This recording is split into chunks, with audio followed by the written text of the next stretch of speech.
So that Cleveland Browns game was interesting, and there is a lot of things to look at and to glean from a game like that. So what we're going to do for the first time in the 2021 season, well, we're going to break down the film. We're going to look at it. We're going to see where the Browns went wrong, where they missed opportunities that could have won them this game, and where they can improve, and also where they did really well and who stood out. But before I do that, I want to make sure I give a shout out to the people who make film breakdowns like this possible, and that is the Dog Check Patreon tier members. And I'm going to start with Michael Mateague, Michael Morales, Mark Kahn, Max Haymaker, Drake, Nick Merrick, Mike Labra, Wesson, Megan, D.A., and Jay, Greg Ehlers, Austin Bolin, Easley Bash, Joe Hart, Gabriel Wilson, Fred Pratt III, David Valtiara, Relentless Buck, Chunt, Rex Kaufman, Kevin Johnston, Cleveland Cart, Matt H, Sign Sheets, Gemini, Lewin Freeman, Fight Dirty 74, Yo-Yo, Matt Lloyd, Paul Wilcox, Hundo Magnifico, Kyle Stouffer, Lukey from Munich, Deveroff, J Guy 101, Musty Taco, Joe Bobby, Brad Cowboy, Dylan W, James McGinley, Arendal, Chad Gimme, David Maldonado, Dylan Hill, Josh Bendor, Jalil Salim Jr., Mark M, Stuart Moore, Cleveland BCI, Robert Jermaine Jr., Dave Mike May, Andrew Hirsch, Curtis Bear, Batman, Barack Kumar, John Albert, Beerman 069, Masayua, Buzzer Roland, James Nemo, Mac House, Reeve Hertz, Philip Wilcox, Marie Rivert, Sean Barron, Gagos Pisano, Corporal Nick Lopez, Dom Gazzola, Nick Nasty, Ian Whitaker, Colin 216, Christian, Dave Strong, Michael Stone, Billy Moose Gentry, Austin Z, Mark Burnett II, Andre Griffin, Otis Wolf, Dog Pound Kai, Lydia, Jesus Serrano, Alexander Davis, Chris Phones, Picktown Browns backer, Max Nilikenko, Mark Khan, Max Aldojo, and Water Bear Marketing. Again, guys, thank you so much. Also, please don't forget to subscribe, hit that notification bell so you can be notified when I do live streams. This Sunday, I'm going to be doing a live stream watch along of the game versus the Texans and a post game show. And again, every Sunday or whenever the Browns play, live watch along and a post game show. So if that sounds intriguing to you, make sure you're subscribed so you don't miss that. All right, so the first play we're going to look at here is one that kind of describes how Baker Mayfield plays the quarterback position, right? Now, what you see here, and I'm going to pause it for a second, is that, Chubb's going to be open here in the flat, and Baker could easily throw it there. He could probably get about here, get about 4 or 5 yards on that play. But Baker is a gunslinger. He is more willing to take chances than he is willing to kind of check the ball down, which has its benefits and has its negatives, right? Because here he's going to escape the pocket. And because he does escape the pocket, you're going to see Njoku kind of flash upfield here, and he's going to get separation here, and Baker's going to put a ball in, somewhere near the right place. It wasn't the best ball in the world, and it didn't get the job done, so it could have been better. But he's going to kind of flush out there, throw it to Njoku. You see the separation Njoku has, and, if Njoku, who is a freak athlete, can make a freak catch there, that's a huge play. Turns out to be nothing just because, it didn't get completed. But again, there's the difference, right? Baker will sacrifice 4 yards for an opportunity to get 20 or 40. That's the style of quarterback he plays. He does a good balance of making sure that he doesn't overdo this, so this becomes kind of a negative to him, and that's why he's a good quarterback. But that's kind of how he plays, right? That's kind of, if you want to evaluate Baker Mayfield, you have to understand who he is as a quarterback, and I think this play is a prime example of who he is as a quarterback and why that's important to understand who he is as a quarterback. So in this game, there were a ton of missed opportunities. Now, what did those missed opportunities look like? Some were obvious, right? Dropping the punt, the fumble, all of those things. Some are less obvious until we get to tape. This play is going to be a missed opportunity here. Now, I do believe they scored on this play, but this is how they could have made the game a little shorter for themselves, so they maybe had more time or more time at the end of the half to get what they wanted to get done instead of kind of panicking here. Just the small things like this, right? Executing here, that's going to be the difference between this team being really, really good like they are right now to being great here. But you're going to see the Chiefs are going to be in cover 2. So these two safeties are going to be back. And then Schwartz is going to run this corner, which is going to be open. Unfortunately, Baker, I don't think he sees him. And again, this is going to be an interesting one, right? Maybe it's because of Schwartz out there. He doesn't see Schwartz pop open on this corner route because he is open, right? He pops here. There's the hole, right? In the NFL, you have holes. The hole is pretty large here, right? So there's the hole there. You get that. Schwartz should be able to score that or at least get it to the 2-yard line. Now it is third down. So benefit of the doubt here. He wanted to be more secure that he can get the third down, and he's probably going to go somewhere like out to the flat to wherever Hooper's doing, who's going to beat his man. There's like a block set up here as well to kind of secure that first down. So that's the secure play. But, this is the play that he could also hit, and maybe that makes the game a little bit easier if you can hit this play or see this play or have that, mentality to go for that play. But instead, I think they go underneath. And look, it's a successful play, but ultimately it's a little bit of a missed opportunity here because you could have had a touchdown. Now you got the first down, but you could have had a touchdown. I do want to highlight somebody on the defense, and that is one Malik McDowell. Phenomenal game he played here. If you're not familiar with Mr. McDowell, he is number 58 on the interior defensive line. He's a really good football player. He's strong and he's long, which gives him a lot of versatility on the defensive line. Big old dude, strong base. He can hold double teams and he can get upfield, and we're going to see it right here.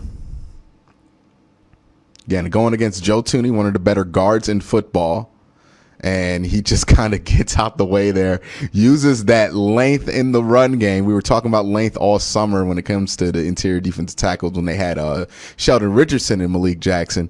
Now you got Malik McDowell and Malik Jackson, so you have that length there, and McDowell just swallows up Clyde here. If he plays like that for the rest of the season, the Browns got a hell of the player on their hands for a very low-risk flyer. So Andrew Berry might have lucked out there in the defensive tackle position by sneaking McDowell on the roster. Now, I got a lot of comments about how the Chiefs and how the Browns could have better defended the Chiefs. And look, no disrespect to anybody or whatever anybody thinks or any takes that are out there. I think when it comes to defending the Chiefs, every team does this. I think every fan base does it. But we react to what the Chiefs do, and we don't necessarily dissect why it is what they do is so dominant. And it's part of the reason why this offense is so dominant for Kansas City is because they put you in multiple binds. Like, there's really not much you can do to defend them, and it's by design, and it's because they're the most talented and most dominant offense in football. And also, they've been playing together for like 4 or 5 years at this point.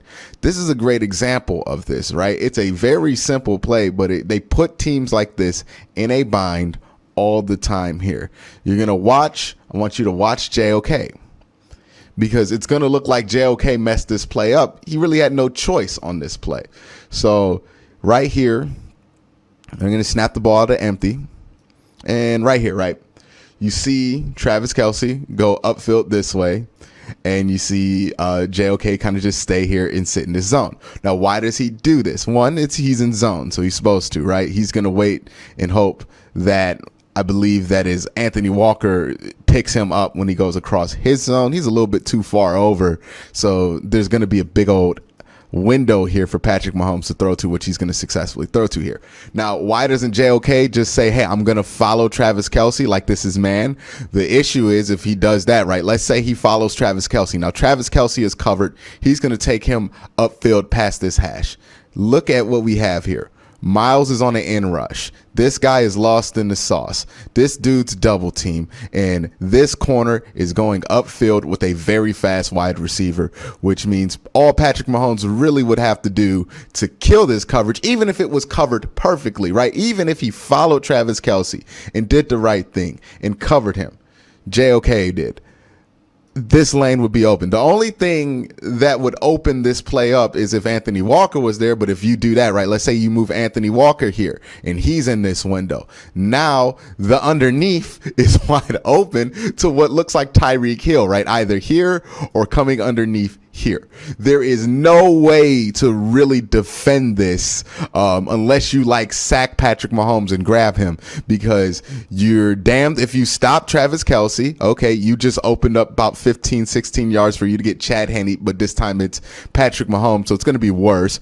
Or you can take care of that with this, open up 2 wide receivers right here, and this is the bind that the Kansas City Chiefs put you in. This is why it's almost impossible to keep points off the board when it comes to Kansas City. And also why you don't want to play man versus Kansas City. Because again, you played man versus Kansas City before, and Chad Henne came in there and got like 15 yards on you because everybody had their back turned because they were in man. So it's just, there's no simple solution for how your defense can play better against the Chiefs. That's just the raw reality of it. There is no simple solution. This is a very difficult team to defend, and there are multiple complicated reasons on why that is and why that hasn't been figured out despite them being this team for the last 3 years, right?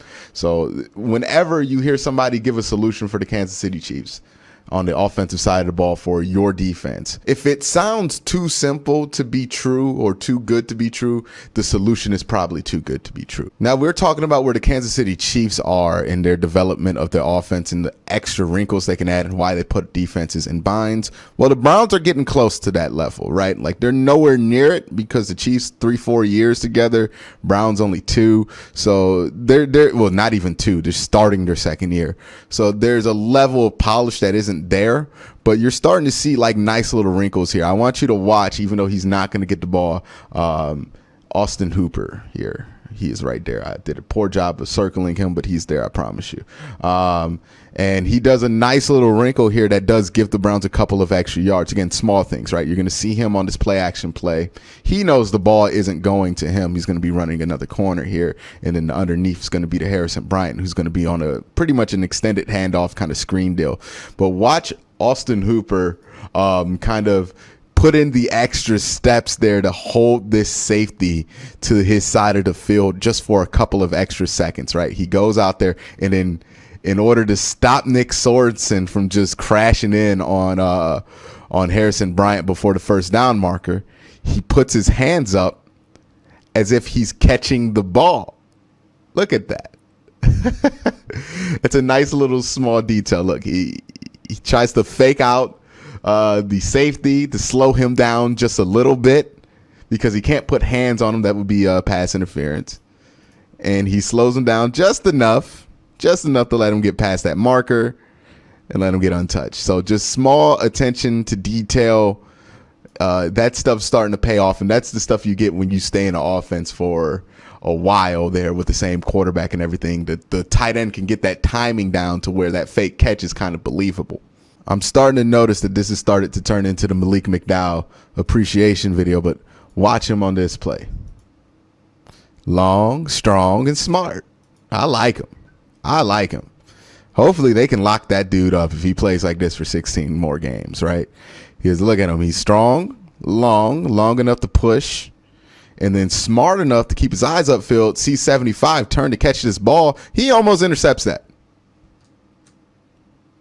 Malik McDowell, if you can keep him, and then you have Myles Garrett, I think it would be a lot easier at the end of the season to let like not a Myles Garrett, but a Jadeveon Clowney or Takk McKinley go, because again, this can be just as valuable help for Myles Garrett on the inside, and he's a guy who can go and play some power end, as having another, premier pass rusher. So having them all three on this team, hey, maybe you can do something. There's just a quick play I want to show why we love Baker Mayfield, and why a lot of people in Cleveland especially love Baker Mayfield. Because look at this on this little double reverse.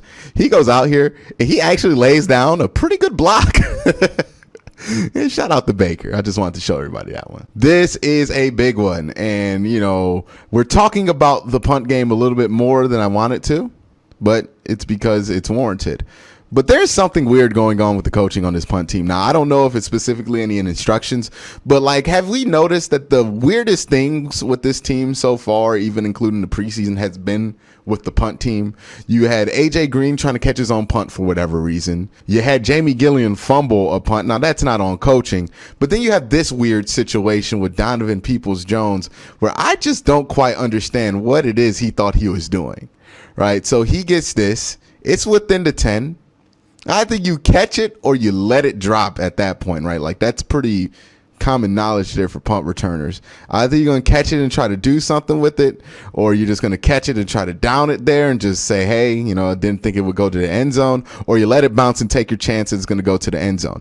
What you cannot do is make your decision after this ball gets to your chest, right? Like the decision has to be made right now on what you're going to do with this football if you're a punt returner.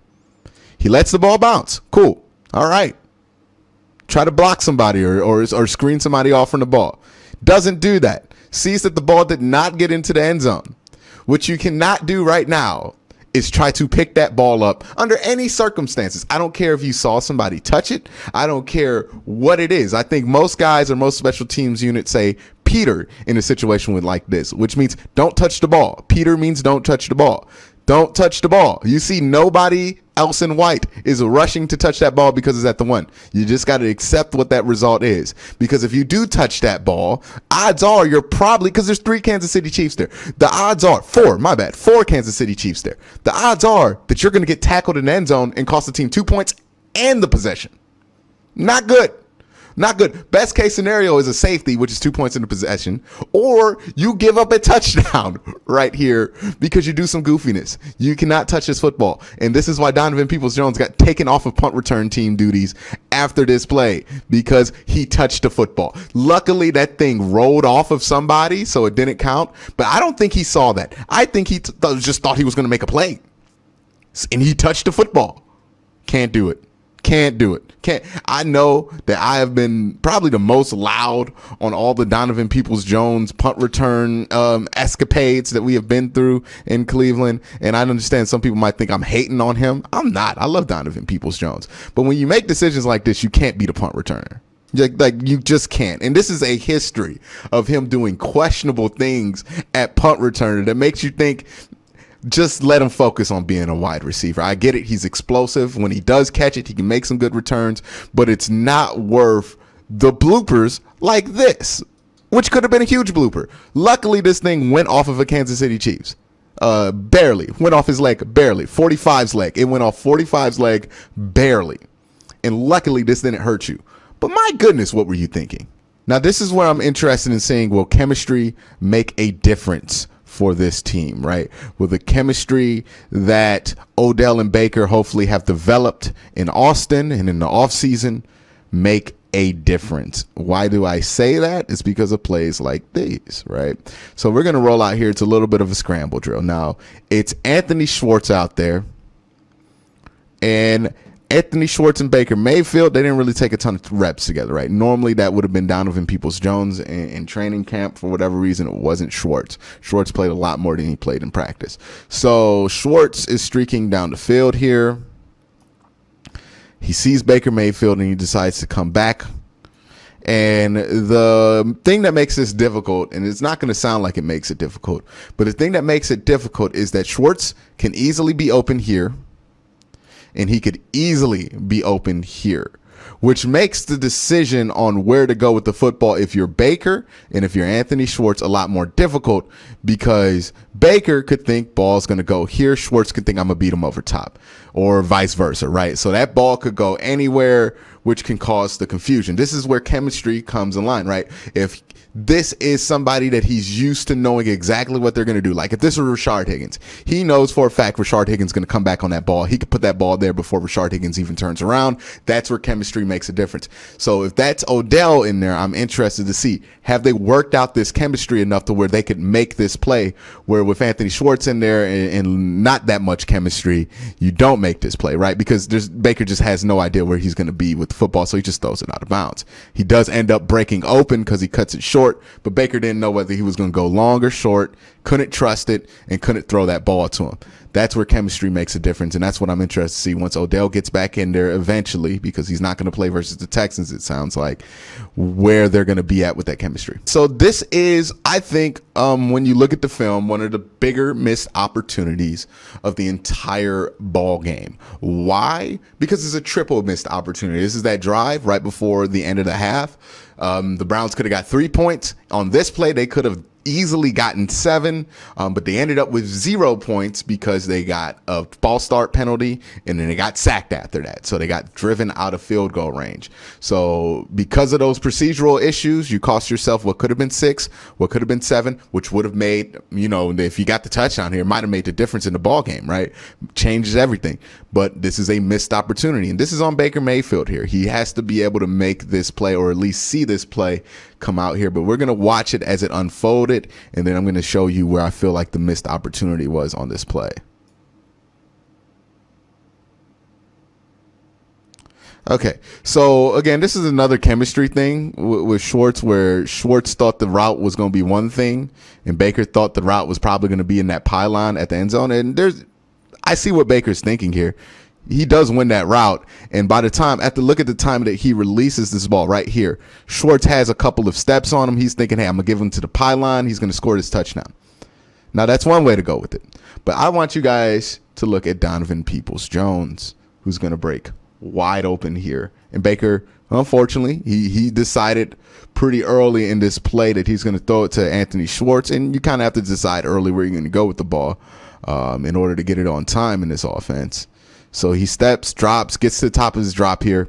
He has 2 decisions. Hey, do I trust Schwartz or do I trust Donovan Peoples-Jones? If he trusted Donovan Peoples-Jones, Donovan was about to break this route off and have nobody near him. That would have been a touchdown right here. And if you watch Donovan, he's going to break this off and he's going to be wide open. He should have got the ball here, and that would have been a touchdown. You see how wide open he is? Didn't get the ball. Threw it to Schwartz. Schwartz could have scored that, but Schwartz is a rookie. I would have rather they trusted going to Donovan Peoples-Jones in some of these situations where they went to Schwartz. But I guess the game plan was for Odell, and they just had to roll with the same game plan, and Schwartz had to step up. But again, in that situation, I would love they just and see that, hey, Donovan Peoples-Jones is going to beat his man, and there's nobody underneath, right? The underneath guy, the what they did, a thief. Yeah, the thief is way too shallow to do anything against that play, and they scored on a play like that against against Pittsburgh in the playoff with Jarvis Landry, where, they had somebody be the thief, Pittsburgh, on that cover 1. And you just stole it from him because he was too shallow. You just fire that ball in there. That's a touchdown. So you want to see those missed opportunities taken care of. And a missed opportunity like this not only costs you 3 points, not only costs you 7 points, costs you all of those points, costs you a momentum shift. So, these are big things. All right, this is the Chubb fumble. Just an unfortunate play here because it doesn't even look like somebody strips that ball. What it looks like happens is that you see Njoku right there. Watch this. Njoku's just trying to finish that block, and either his helmet or the guy that he's pushing into the ground's helmet pops his ball loose. That just sucks, right? All right, this is the inexcusable one, right? Jamie Gillian on a pretty standard punt play. Like, there is no rush. The Chiefs aren't even trying to get this one. So there's no rush. He has the ball in his hand right now. There's no rush. Nobody is within 10 yards, 11 yards of him. And, even if there's a rush, right? We've seen this before where there's been a rush and a dude drops the ball. He picks it up, punts it, boom, no problem. So even if he does drop it here, he should be able to punt this ball off. But he panics. And since he panicked, couldn't get the ball off, just unmitigated disaster. He had time. Nobody was near him. He could have punted that ball off. Instead, he picks it up, and, he tried to run it.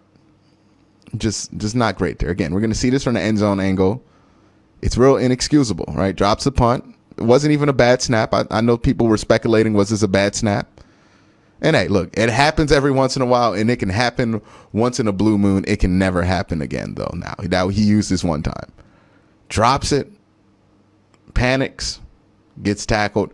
Huge play in the game, right? Like, I don't even need to explain how big of a play that was for the Kansas City Chiefs. And again, the Kansas City Chiefs did nothing to force that play to happen. They didn't get any pressure. They didn't do a single thing to force a lot of these plays. A lot of this was the Browns not executing or just having freak incidents happen on the football field. And that is how the Chiefs defense was able to kind of slow you down. They didn't do anything. The Browns did this to themselves. So they need to fix this stuff when it goes in. And part of this is just Jamie Gillian, don't ever drop another punt. And again, the other 2 errors and turnovers in this game, unforced. This one was a little bit forced here, but it's also kind of unfortunate, right? Baker gets the ball here, and I think what he sees here at the top of his drop is he's trying to figure out, hey, where is this corner going to go? What's going to be open on this bench concept? Because that's what the Browns are running, is pretty much bench, which is the concept of out, corner. It's designed to kind of beat either man or cover 2, right? So if it's man, you can get this out because this guy's going to be cleared out, and then you can hit the underneath, which would be him. And if it's zone, you're going to feel a lot more comfortable hitting this corner route here because, again, there should be a hole in the cover 2 here. So this is a cover 2 beater. And the Browns do this, and I think Baker just took a little bit too long to figure out what it was that the Chiefs were doing right here, right? So they sent an extra blitzer, and I think it was Nick Sorensen they sent. Baker doesn't pick it up immediately. He sees Harrison Bryant, but then he also sees this DB here, so he's like, don't want to throw the out. That's where he was going to go with the ball. He probably should have thought he could have went up top here. But again, the DB's not committed to either direction. So he's trying to see where he's going to go so he can beat him. And it just took too much time. And he had the double pump. He tries to run. And I think what happened here was he thought that he was just going to run, slide, get back to the line of scrimmage, snap this ball and spike it. And he did have the lane there, right? This dude ain't going to catch Baker before he gets to probably like to the 55. And maybe he catches him, but Baker's going to get at least 10 yards there if he does. What Baker didn't see is that I think Joe Bitonio thought that Baker had gotten rid of the ball, because if we go back and we watch 75 here, and this is not like Joe Bitonio's fault that this play happened. It's on Baker, but because he should have never had the ball this long. But you see Joe Bitonio, he got Nick Sorensen. He picked up the blitz there, and then he thought the ball was out. So he just kind of stood up there. Didn't want to go downfield because then that's an illegal wide receiver downfield. Lets Nick Sorensen get by him, which trips up Baker, who is about to run, switches to running to, hey, I'm just going to throw this thing out of bounds, gets tripped up. And then, because of the confusion there, he just throws an interception. Bad rep. You got to fix it next time, right? But you can see what I mean here by Joe Bitonio. Watch 75 here. He gets Sorensen. He pushes him away. He's like, all right, ball's out, right? Oh, nope, ball's not out. And then, throws the interception. Inexcusable. Baker can't throw that interception there. He also can't take the sack, so he's in a tough position. Next time, I promise you he gets it out of bounds from that position, but he just didn't this time, and that was the game. But that's the film breakdown. Hope you guys enjoyed this film breakdown. And as always, I want to make sure you guys have a great day and have a good night.